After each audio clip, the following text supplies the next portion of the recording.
up, fellow YouTubers? I want to bring you a Magic the Gathering video spotlighting my Commander deck, where the general is Sidisi Brood Tyrant. I've built this deck about 3 or 4 months ago. I've been able to run it maybe about 4 or 5 times. I've tweaked it a little bit, and it's time to share it with you.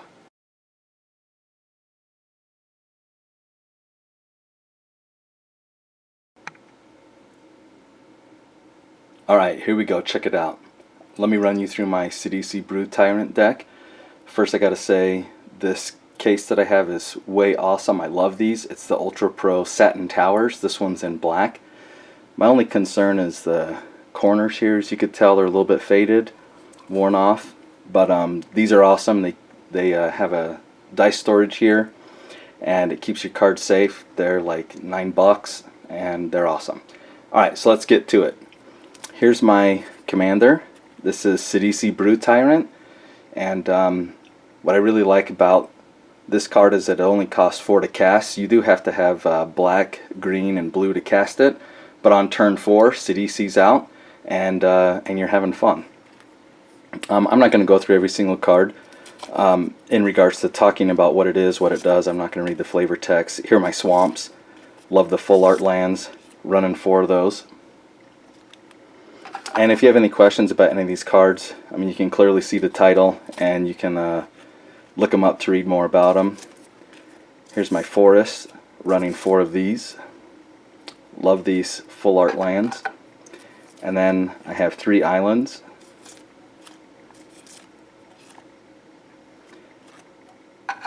That's my basic mana. Here we go with some Urborg. This card is excellent in this deck. It gives you all the black that you need, and it also helps with Swamp Walk, as you'll see later on. Nykthos is a terrific card. Because you're going to have so many creatures out on the battlefield, it's going to really help you cast black. Opulent Palace is the 3-color land that helps you fix your mana. It's always good to see that in your opening hand. Command Tower is excellent. Gives you any color in your commander that you would want to use. And then Rupture Spire is very similar to a Command Tower, other than you have to pay 1 when it comes out. But if you're not doing anything on turn 2, not a problem. Crypt of Agadeem. This card is wonderful. I love the foil and the art on this one. But this one allows you to add black based on however many black creatures you have in your graveyard. So that works really nice once because that's what CDC's trying to do, is get creatures in the graveyard and then manipulate that. Dakmor Salvage, this is a dredge card. Helps you get cards from your library to your graveyard. Here's what CDC wants. Nephalia Drownyard. This is a sweet land, and it's basically doing what CDC does in a land form. It's putting cards from your library to your graveyard. Bojuka Bog. There's so much in my meta that makes use of the graveyard. It's really nice to wipe out someone else's graveyard before you really get a bunch of stuff in your own. Terramorphic Expanse and Evolving Wilds. Sweet artwork on that one. Those just help you get a basic land to fix your mana. High Market. I didn't really know how great this card was until I realized that at times you want to sacrifice your own creature. So that could be really helpful, getting a creature into your graveyard maybe that you want to have there. Overgrown Tomb. Pay 2 and gives you access to black or green mana. That's awesome. The Llanowar Waste and the Yavimaya Coast. Fixes your mana at the cost of 1 damage. Sometimes you just got to do that to move forward in the game. And here's my gain 1 life when these come into the battlefield. Again, covering the colors that CDC's running. I have some temples here.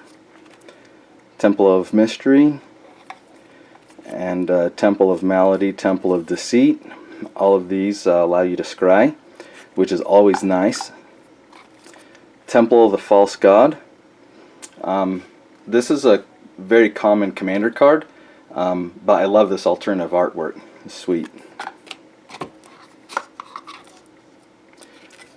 Dimir Aqueduct.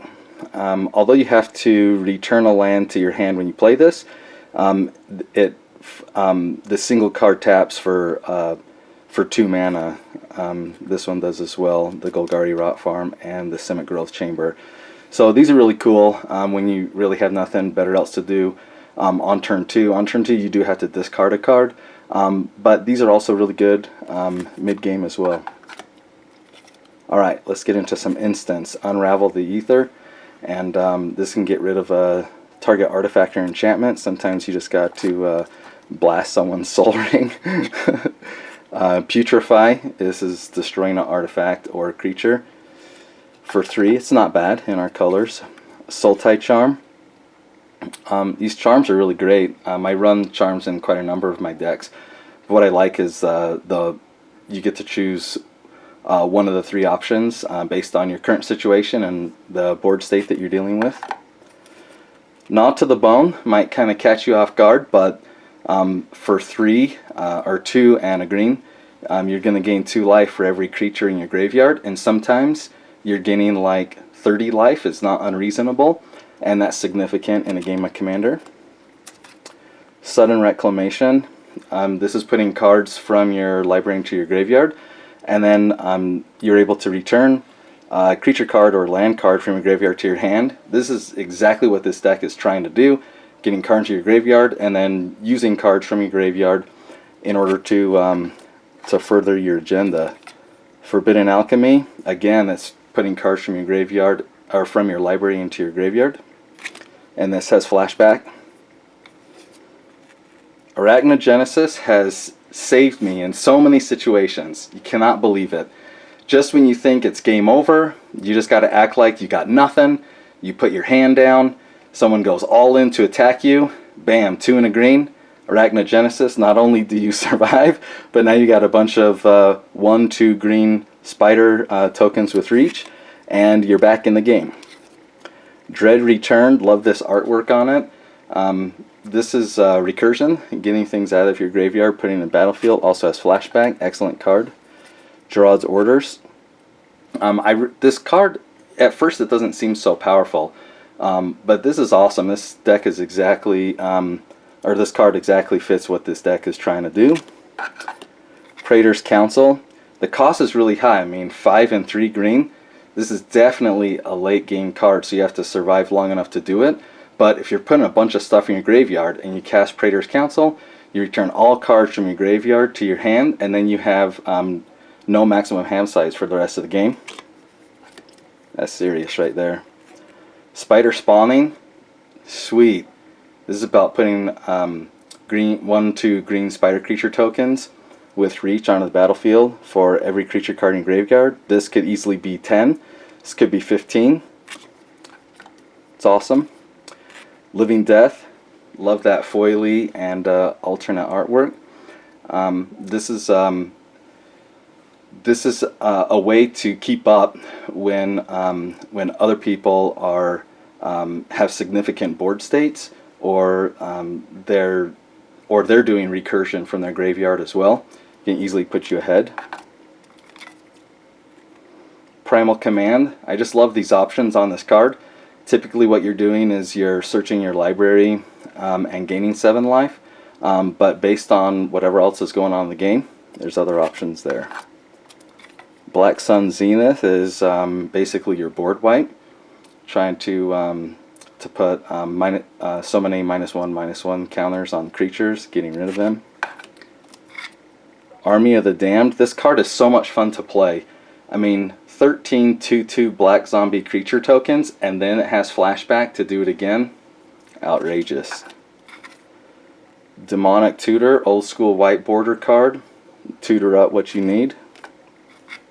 Zombie Apocalypse. This card has really high cost at 6, and 3 of those being black. Times it's just a dead card in your hand until much later in the game. But this is definitely late game. You got a bunch of zombie creature cards in your battlefield. This brings them all out, and then you destroy any humans that are out as well. Ever After, what a cool card. Recursion, love the artwork. Here's another command, a Profane Command. Again, you got some options here. Either straight up make someone lose life, or what you're really trying to do is return, the second one, return target creature card to the battlefield. Victimize is doing the similar thing as well. Sacrifice a creature, bring in creature cards from your graveyard. Love it. Regrowth. What I like about this card is it's cheap cost, and you can target any card in your graveyard, put it in your hand. Because Sidisi is going to put so much stuff in your graveyard, you need a way to get it out, put it back into the game. Life for the Loam. This card is sweet. Basically, you're going to be using Dredge to get lands from your graveyard, putting them into your hand. That way, because you're milling a bunch of stuff, and you're self-milling a bunch of stuff, and if you're self-milling your land, sometimes you need some more land. Life from the Loam lets you get that back, and it's optional to play. Beastmaster Ascension. This is wild. I mean, if somebody's going to let you use this card with a bunch of zombie tokens on the board, that's like definite win condition. This card usually gets removed quite quickly from the board, if you can imagine. Parallel Lives. It basically allows you to put an additional token onto the battlefield whenever one comes out on the battlefield. So you're just doubling it. So Sidisi's ability, you're putting two black zombie creature tokens when you self-mill at least one creature. And there's a lot of things in this deck, as you could tell, that does tokens. Sultai Ascendancy is very supportive of what Sidisi's trying to do, putting cards from your library into your graveyard. Oversold Cemetery. This is an enchantment that oftentimes gets rid of pretty quickly because people don't like you basically getting cards or creature cards from your graveyard into your hand. Allows you to mill as you're milling yourself, you can get those cards back. Whip of Erebos, pretty popular card since Theros. I love it that you get lifelink. Just that in and of itself is strong. But then its activated ability of 2 black and tapping it, you can return any creature from your graveyard into the battlefield, gains haste. That's just awesome. A Cromoz Memorial. This card does cost 7. It's really hard to play until like mid game, late game. You're just not going to play this early game at all.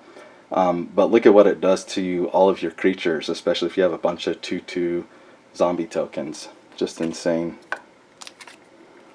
Altar of Dementia.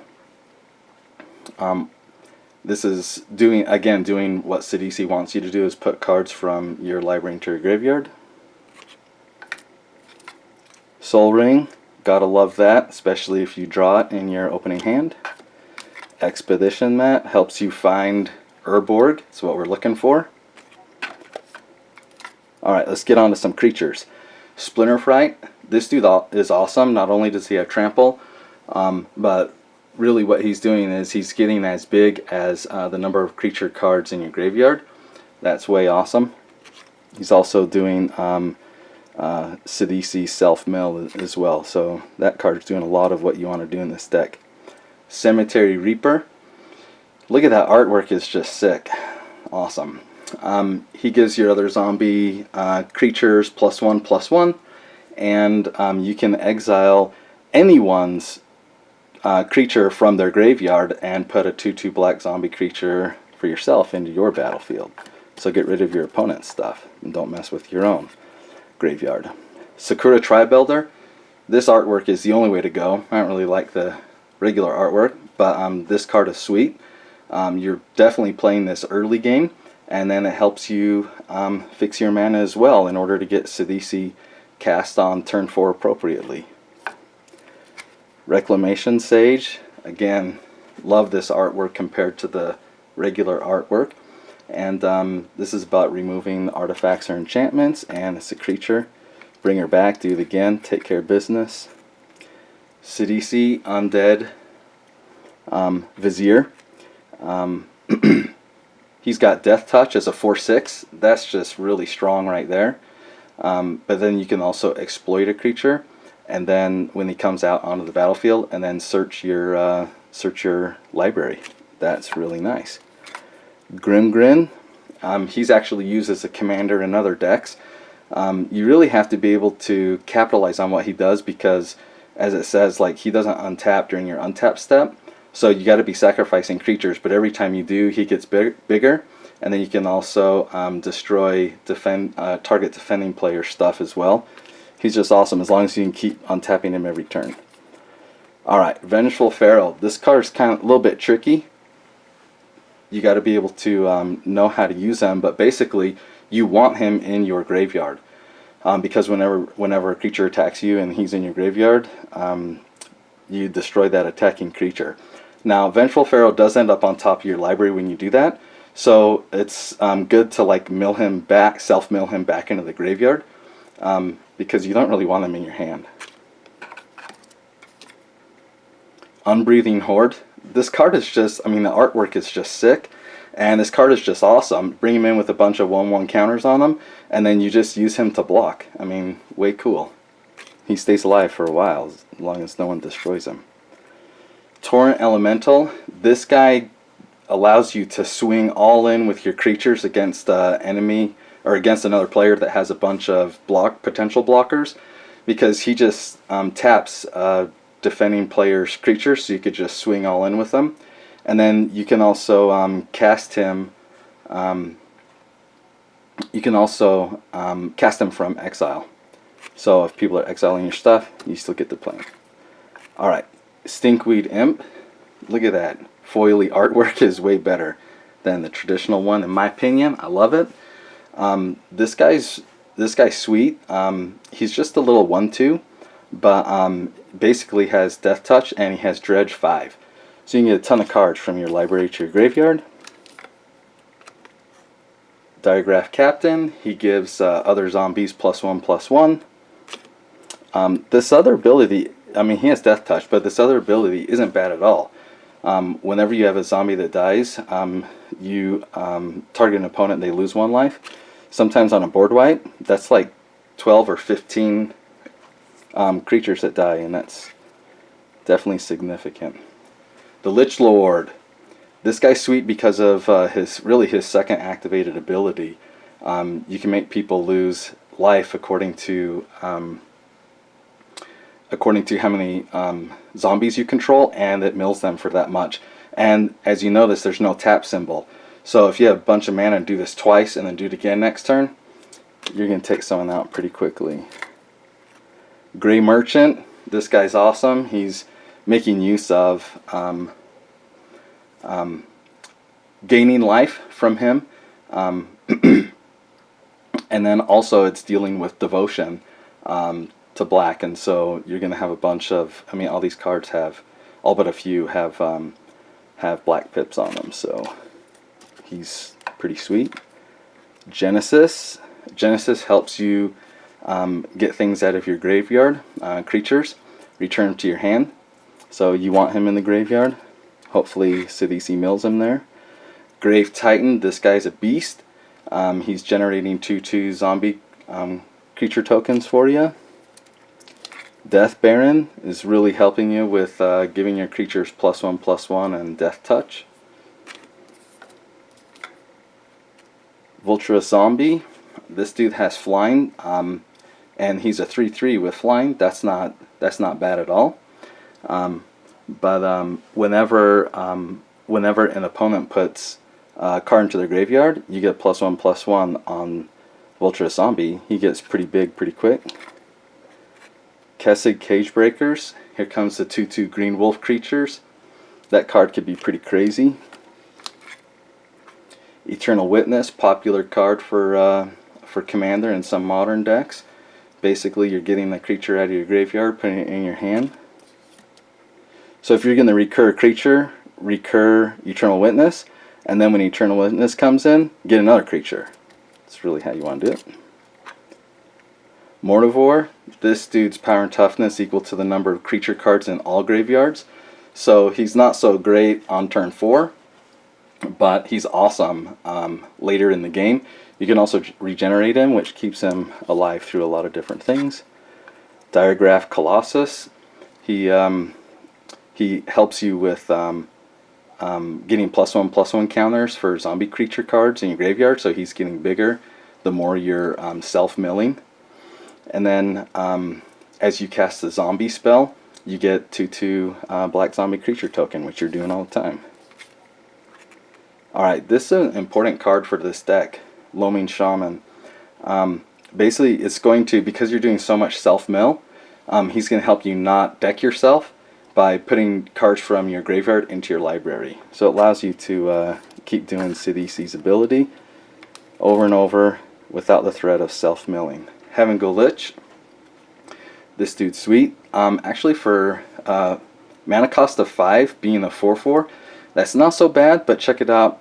To pay 1 as an activated ability, you're returning creature cards from your graveyard. That's awesome. That's what this deck wants to do. Filth.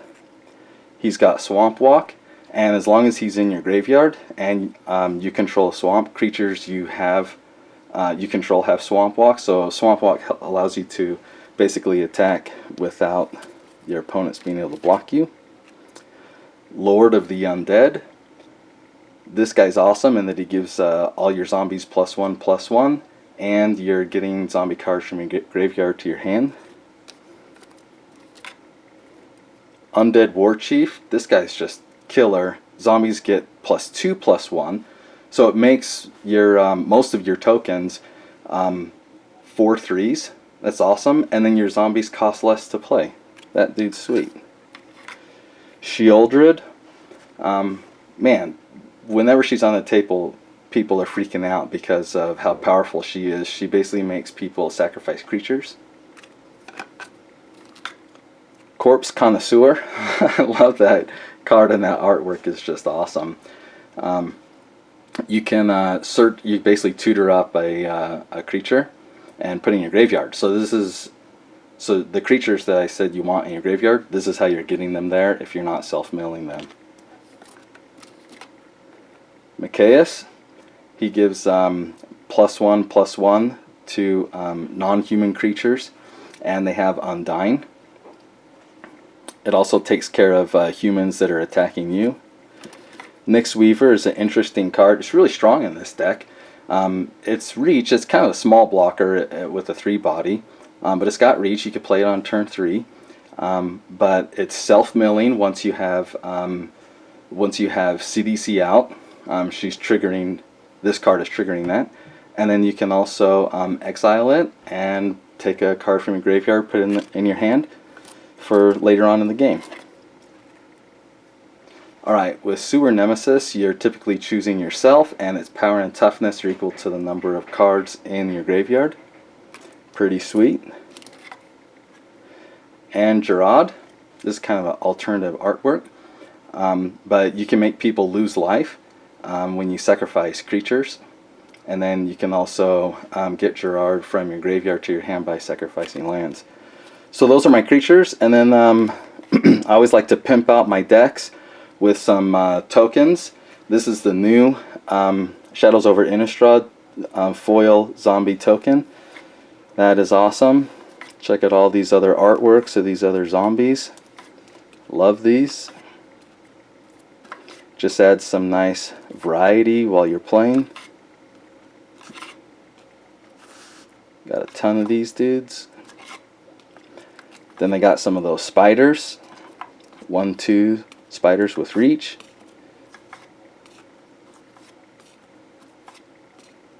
Then the zombie wizards. And then a bunch of wolves for Kessig cage breakers. All different kinds of artwork for those wolves. So that's my Sidisi Brute Tyrant Commander deck. I hope you've enjoyed it, and I will bring you some other deck techs on the different commander decks that I have, and as I upgrade these, I might put some updates as well.